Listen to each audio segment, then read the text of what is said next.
សួស្តីអ្នកទាំងអស់គ្នាខ្ញុំបាទ Holly ហើយថ្ងៃនេះខ្ញុំមានរឿងរ៉ាវរន្ធត់មួយដែលរឿងហ្នឹងគឺជារឿងរបស់បងប្រុសម្នាក់ឈ្មោះថា Sin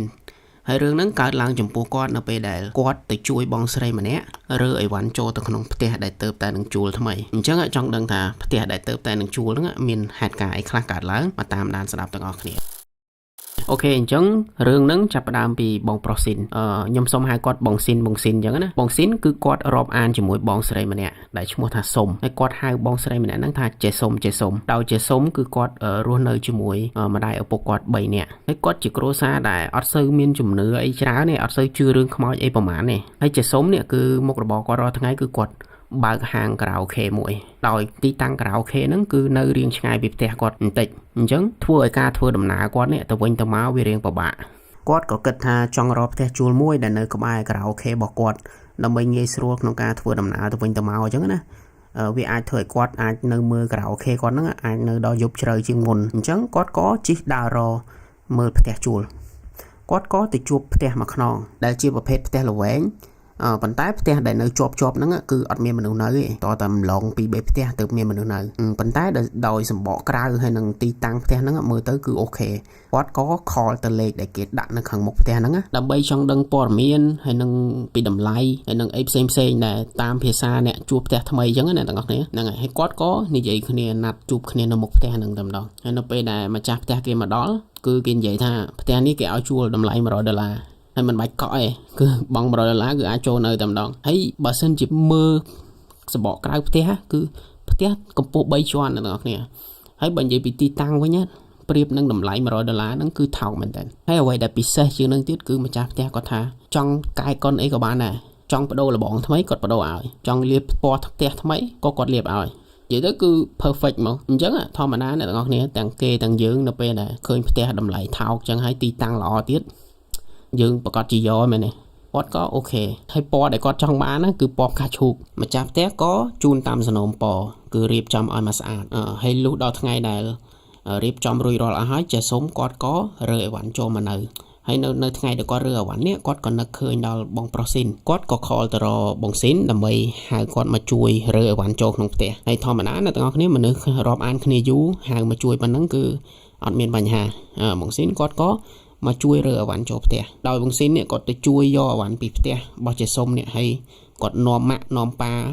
ដើម្បីឲ្យមកមើលផ្ទះជួលថ្មីនឹងដែរអញ្ចឹងនៅពេលដែលជិះមកដល់មុខផ្ទះហ្នឹងអ្វីដែលគាត់ឃើញហើយភ្ញាក់មុនគេគឺទ្វារផ្ទះគឺផ្ទះហ្នឹងអ្នកទាំងអស់គ្នាគឺយើងមានទ្វារលបងនៅខាងមុខ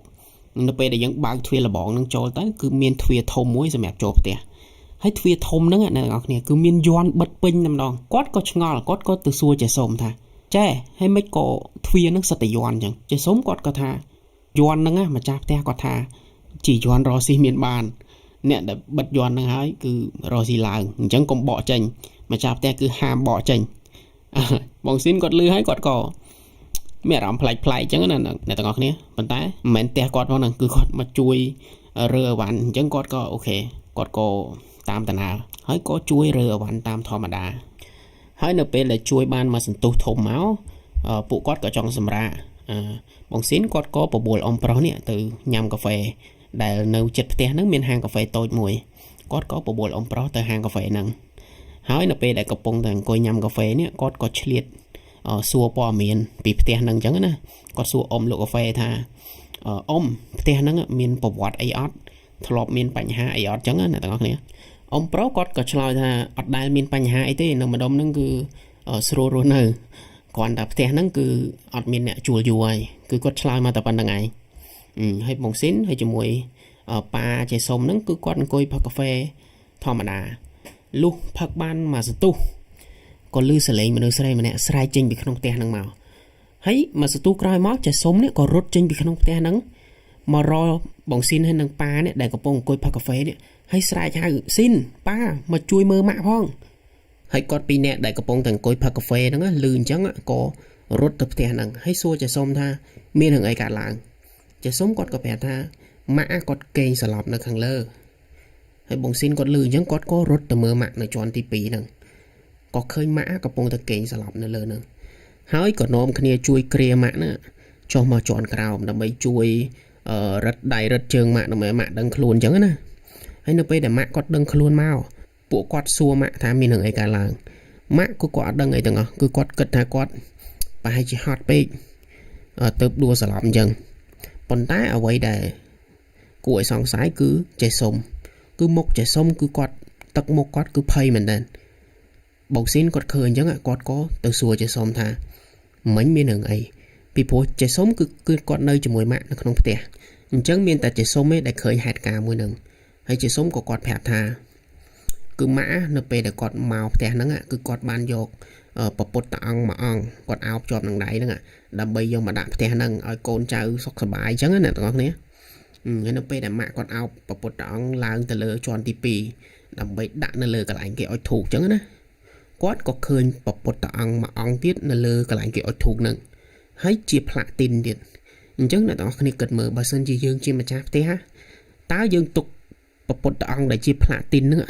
ទុកនៅនឹងអត់យើងប្រកាសជាយកទៅឯមែនទេប៉ុន្តែម៉ាក់គាត់ឃើញពពុទ្ធអង្គដែលជាផ្លាកទីននៅលើកន្លែងអុជធូបហ្នឹងគាត់ក៏សង្ស័យហើយគាត់ក៏ទាញកៅអីឈើមួយនៅជាន់ទី2ហ្នឹងមានកៅអីឈើមួយគាត់ក៏ទាញកៅអីឈើហ្នឹងដើម្បីឡើងទៅយកពពុទ្ធអង្គនៅលើកន្លែងអុជធូបហ្នឹងហើយនៅពេលដែលគាត់គ្រាន់តែទៅប៉ះពពុទ្ធអង្គមួយហ្នឹងគាត់ក៏សោចគាត់សោចចេញមកហ្មងហើយបន្ទាប់ពីគាត់សោចហើយគាត់និយាយថាសប្បាយចិត្តណាមានគេមកនៅជាមួយហើយចាប់ពីពាក្យហ្នឹងគឺគាត់ដួលពីលើកៅអីហ្នឹងសន្លប់តែម្ដងអាហ្នឹងគឺជាហេតុការណ៍ដែលចេះសុំគាត់ឃើញហើយហេតុការណ៍មួយហ្នឹងណាទាំងអស់គ្នាគឺធ្វើឲ្យគាត់4នាក់មានអារម្មណ៍អត់ល្អមានអារម្មណ៍ដូចភ័យខ្លាចអញ្ចឹងណាប៉ុន្តែបងស៊ីនគឺគាត់កែប្រែស្ថានភាពគាត់ថាឥឡូវអត់អីទេចាំខ្ញុំឡើងទៅមើលពពុទ្ធអង្គនៅលើហ្នឹងហើយបងស៊ីនគាត់និយាយហើយគាត់ក៏ឡើងតាមកម្មចនាហ្នឹងដើម្បីទៅមើលពពុទ្ធអង្គហ្នឹងគាត់ក៏ទាញកៅអីមកហើយឡើងទៅមើលហើយគាត់ក៏ទៅចាប់ពពុទ្ធអង្គដែលជាផ្លាកទីនហ្នឹងណាទាំងអស់គ្នាគាត់ចាប់យកមកមើលហើយគាត់ឃើញនៅបាតពពុទ្ធអង្គណាទាំងអស់គ្នាមានគេបិទស្កុតនៅខាងក្រោមបាតពពុទ្ធអង្គហើយគាត់ក៏យកដៃទៅបកហើយនៅពេលដែលគាត់បកចេញមកគឺមានសម្បត្តិមួយសន្លឹកហើយគាត់ក៏យកចូលមកខាងក្រោមអានឲ្យ4នាក់ស្ដាប់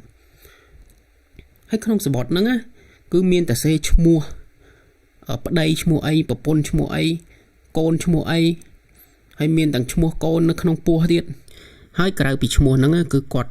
មានតែសេហោហែច្រើនជាងនឹងទៀតប៉ុន្តែអត្តន័យនៅក្នុងសម្បត្តិហ្នឹងគឺពួកគាត់ចង់និយាយថាឈ្មោះដែលពួកគាត់ទៅសេនៅក្នុងសម្បត្តិហ្នឹងគឺពួកគាត់ធ្វើពពុទ្ធអង្គមួយអង្គហ្នឹងដើម្បីជូនទៅដល់អ្នកដែលនៅផ្ទះហ្នឹងហើយកុំមកញ៉ៃជាមួយពួកគាត់ទៀតកុំមកឆេវឆាវជីវិតពួកគាត់ឲ្យពួកគាត់រកស៊ីឲ្យមានបានកុំឲ្យធ្វើអីក៏អលំមលាអញ្ចឹងណាទាំងអស់គ្នាហើយបន្ទាប់ពីអានហើយពួកគាត់4នាក់នេះក៏ចាប់ផ្ដើមមើលមុខគ្នាហើយចាប់ផ្ដើមភ័យមួយគឺចាប់ផ្ដើមគិតច្រើនអញ្ចឹងណាទាំងអស់គ្នាហើយបងស៊ីនគឺគាត់ដូចដើមគឺគាត់កែប្រែស្ថានភាពគឺគាត់ថាអត់អីទេសបត់គេប្រហែលជាគេទៅសេចោលអីចឹងទៅចាំមើលគាត់យកទៅដុតឲ្យមើលហើយគាត់និយាយហើយគាត់ក៏យកសបត់ហ្នឹងទៅដុតនៅមុខផ្ទះហ្នឹងមកហើយបន្ទាប់ពីដុតហើយពួកគាត់ក៏នាំគ្នារើអវ៉ាន់ចូលក្នុងផ្ទះហ្នឹងតាមធម្មតារើរហូតដល់ប្រហែលជាម៉ោង 6-7 យប់ពួកគាត់ក៏នាំគ្នាសម្រាកនៅជាន់ទី1នាំគ្នាចូលទៅអង្គុយក្នុងសាឡុងជាន់ទី1ឲ្យបាត់ហត់ចឹងណាហើយអង្គុយបានមកសន្ទុះចេះសុំគាត់ក៏សុំចូលបន្ទប់ទឹកចេះសុំគាត់ក៏ដើរទៅចូលបន្ទប់ទឹកទៅនៅជាន់ទី1មានបន្ទប់ទឹកមួយហើយពួកគាត់3នាក់អង្គុយនៅសាឡុងហ្នឹងទៅហើយអង្គុយបានមកសបកអ្នកទាំងអស់គ្នាក៏ឮសំឡេងគឺពួកគាត់ឮសំឡេងកៅអីនៅជាន់ទី2ដែលជាកៅអីដែលពួកគាត់នឹងជាន់យកព្រះពុទ្ធអង្គហ្នឹងគឺឮគេទាញកៅអីហ្នឹងហើយសំឡេងហ្នឹងណាបងប្អូនគឺឮមិនមែនតិចទេណាគឺឮដូចលក្ខណៈមនុស្សទាញយកអត់មានខ្លាចចិត្តពីណាគាត់ឮ2ដងឮគ្រូអញ្ចឹងហើយក៏នាំគ្នាមើលមុខគ្នាហើយអត់ហ៊ាននិយាយអីច្រើនទេរហូតដល់មកសន្ទុះចេះសុំគាត់ក៏ចេញពីបន្ទប់ទឹកមកហើយធម្មតាគាត់ចេញពីបន្ទប់ទឹកគឺគាត់ចុចទឹកនៅប្រគុណហ្នឹងហើយនៅពេលដែលគាត់ចុចហើយពុបនៅជាន់ទី2បន្ទប់ទឹកជាន់ទី2វាចុចដែរទាំងដែលអត់មានមនុស្សនៅទេណាអ្នកទាំងអស់គ្នាហើយក៏អត់មានទឹកទៅដល់ហ្នឹងដែរពីព្រោះផ្ទះអត់មានមនុស្សនៅគឺផ្ទះហ្នឹងមានតែទឹកជាន់ក្រោមឯងពួកគាត់មើលមុខគ្នាហើយក៏នាំគ្នារត់ចេញមកខាងក្រៅ ចង់ថានាំគ្នាចេញមកលេងដូចថាលេងចង់នៅណាអ្នកទាំងអស់គ្នានាំគ្នាចេញមកទៅរកអីញ៉ាំហើយបងស៊ីនហើយនឹងប៉ាម៉ាក់គាត់ចូលទៅក្នុងឡានមុនហើយជាសុំគឺគាត់ចាំបិទទ្វារហើយជាសុំគាត់គ្រាន់តែទាញទ្វារមកមិនតាន់បានអីផងគាត់រត់ចូលទៅក្នុងឡានហើយគាត់ប្រាប់បងស៊ីនថាទៅចេញឡានលឿនចេញឡានទៅចេញពីហ្នឹងឲ្យឆ្ងាយអញ្ចឹងណាហើយបងស៊ីនគាត់ក៏ចេញទៅសិនអត់តន់សួរអីច្រើនទេរហូតដល់ហាងបាយទៅដល់កន្លែងញ៉ាំបាយគាត់ក៏ចាប់ផ្ដើមសួរជាសុំថាមិញមានរឿងអីហើយមិនបានអត់បិទទ្វារលបងអត់បិទអីធ្វើត្រូវអញ្ចឹងហើយជាសុំគាត់ថាឲ្យបិទមិនបើគ្រាន់តែគាត់ទាញទ្វារនេះគាត់ឃើញមានមនុស្សអង្គុយតាមកម្មចនាជិត10នាក់មានទាំងក្មេងទាំងចាស់ទាំងយុវវ័យមានអីអង្គុយពេញចនាគាត់ក៏រត់មកទៅហើយរឿងហ្នឹងក៏វាអត់កំបាំងណាបងប្អូនវាអត់មានចម្លើយឲ្យពួកគាត់ដឹងថាអ្វីដែលគាត់ឃើញហ្នឹងគឺអីគេពួកគាត់ក៏ຕົករហូតដល់ស្អែកហើយស្អែកឡើងជាសុំនេះគាត់ក៏ខលទៅសួរម្ចាស់ផ្ទះហ្នឹងគាត់សួរតាមត្រង់គាត់ថាផ្ទះហ្នឹងមានរឿងអីកើតឡើងធ្លាប់មានរឿងអីកើតឡើងមែនផ្ទះហ្នឹងប៉ុន្តែជាទូទៅអ្នកទាំងអស់គ្នាដឹងហើយម្ចាស់ផ្ទះគឺគាត់អត់ប្រាប់យើងទេពីព្រោះការរកស៊ីរបស់គាត់គឺបើគាត់ប្រាប់មានបណ្ណាជួលទៀតមែនទេគាត់ក៏ថាអត់អីទេផ្ទះហ្នឹងអត់ដែរមានរឿងអីទេជាសុំគាត់ក៏ខ្ជិលសួរគាត់ក៏ថាអញ្ចឹងគាត់ឈប់ជួលហើយគាត់រើអវ៉ាន់ចេញវិញហើយជាសុំគាត់ក៏ជួលមនុស្សឲ្យមករើអវ៉ាន់ចេញហើយគាត់អត់មករើខ្លួនឯងណាគឺគាត់ជួលគេឲ្យមករើរឿងហ្នឹងក៏កន្លងទៅចិត្តកន្លះខែអត់មានចម្លើយអីគាត់ទេរហូតដល់ថ្ងៃមួយបងស៊ីននេះគឺគាត់ទៅហាងការ៉ាអូខេរបស់ជាសុំអញ្ចឹងណាគាត់ទៅញ៉ាំអីជាមួយពួកម៉ាក់គ្នាគេអញ្ចឹងទៅស្រាប់តែកំពុងនឹងអង្គុយញ៉ាំអីហ្នឹងក៏ឃើញអ៊ំលក់កាហ្វេអ្នកទាំងអស់គ្នាចាំទេអ៊ំលក់កាហ្វេនៅជិតផ្ទះហ្នឹងក៏ឃើញអ៊ំហ្នឹងក៏ទៅរត់ហៅអ៊ំហ្នឹងចូលមកញ៉ាំអីជាមួយគាត់ដើម្បីគាត់ចង់សួរព័ត៌មានអញ្ចឹងណាពីព្រោះអ៊ំហ្នឹងគឺគាត់ថាអត់មានរឿងអីទេនៅម្ដុំនឹងស្រួលរស់នៅគាត់ក៏ទៅចាប់អ៊ំហ្នឹងចូលមកញ៉ាំអីជាមួយគាត់ហើយនៅពេលដែលញ៉ាំបានមួយសបកគាត់ចាប់ផ្ដើមចូលសាច់រឿងគាត់ក៏ចាប់ផ្ដើមសួរថាអ៊ំឥឡូវខ្ញុំសួរអ៊ំតាមត្រង់ណាថាផ្ទះហ្នឹងធ្លាប់មានរឿងអីកើតឡើងសួររហូតដល់តែអ៊ំហ្នឹងដាច់ចិត្តប្រាប់អ៊ំហ្នឹងគាត់ក៏ថាតាមពិតថ្ងៃនោះគាត់ចង់ប្រាប់ហើយប៉ុន្តែគាត់អត់ហ៊ានប្រាប់ពីព្រោះគាត់ខ្លាចផ្ទះគាត់នៅចិត្តហ្នឹងគឺគាត់អត់ហ៊ានប្រាប់ទេគាត់ខ្លាចដែរដល់ពេលឥឡូវនៅការ៉ាអូខេអញ្ចឹងខ្ញុំគាត់ប្រាប់គាត់ថាផ្ទះហ្នឹងពីមុនមានគ្រួសារមកគ្រួសារនៅផ្ទះហ្នឹងអញ្ចឹងហើយប្តីចេញទៅធ្វើការយប់បានមកវិញហើយប្រពន្ធកូនគឺនៅផ្ទះស្រាប់តែមានចៅចូលទៅប្លន់ហើយចៅចូលហ្នឹងគឺមានតែប្រពន្ធហើយនឹងកូននៅឯងហើយចៅហ្នឹងវាចូលទៅវាមិនមែនប្លន់តែទ្រព្យសម្បត្តិទេគឺវាសម្លាប់ប្រពន្ធកូននឹងចោលនៅក្នុងផ្ទះហ្នឹងហ្មងហើយប្រមូលទ្រព្យសម្បត្តិទៅហើយប្តីនៅពេលដែលគាត់មកពីធ្វើការវិញគាត់បើកទ្វារចូលផ្ទះនេះគាត់ក៏ឃើញប្រពន្ធកូនគាត់នេះគេងស្លាប់នៅក្នុងផ្ទះហ្នឹងនៅលើជាន់ទី2ហ្នឹងហើយគាត់ឃើញអញ្ចឹងអ្នកទាំងអស់គ្នាគឺចង់និយាយថាគាត់ពិបាកចិត្តគាត់កាត់ទុកគាត់បាក់ទឹកចិត្តគាត់ឃើញប្រពន្ធកូនគាត់អញ្ចឹងគាត់ទទួលយកអត់បានគាត់ក៏មកចងកសម្លាប់ខ្លួនឯងនៅកម្មចដាលដែលជាសុំគាត់ឃើញ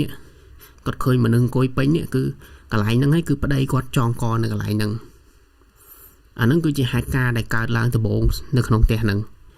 ហើយកន្លងមកប្រហែលជាមួយឆ្នាំក៏មានជនបរទេសមកគ្រួសារទៀតមកជួលផ្ទះហ្នឹងនៅហើយនៅអត់បានយូរទេអ្នកទាំងអស់គ្នានៅអត់បានយូរទេក៏រើអវ៉ាន់ចេញទៅហើយព្រះមួយអង្គដែលជាផ្លាទីនហ្នឹងបើតាមមើលទៅក៏ជាព្រះដែលជនបរទេសហ្នឹងគឺគាត់ធ្វើឡើងជូនផ្ទះហ្នឹងគឺប្រហែលជាគាត់ជួបហេតុការណ៍ចម្លែកគឺនិយាយងាយគឺខ្មោចលងណាទាំងអស់គ្នាគឺប្រហែលជាខ្មោចលងគាត់ទៅពួកគាត់ធ្វើប្រពុតតអង្គឡើងមកហើយទៅសេសបុតទៅសេឈ្មោះពួកគាត់គឺដើម្បីកុំឲ្យពួកខ្មោចអស់ហ្នឹងតាមលងតាមអញញ៉ៃគាត់ទៀតចឹងណា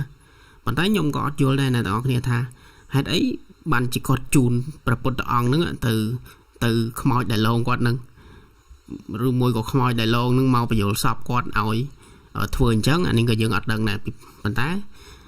ដើមហេតុដែលមានសបុតនៅខាងក្រោមបាតព្រះពុទ្ធអង្គហ្នឹងគឺ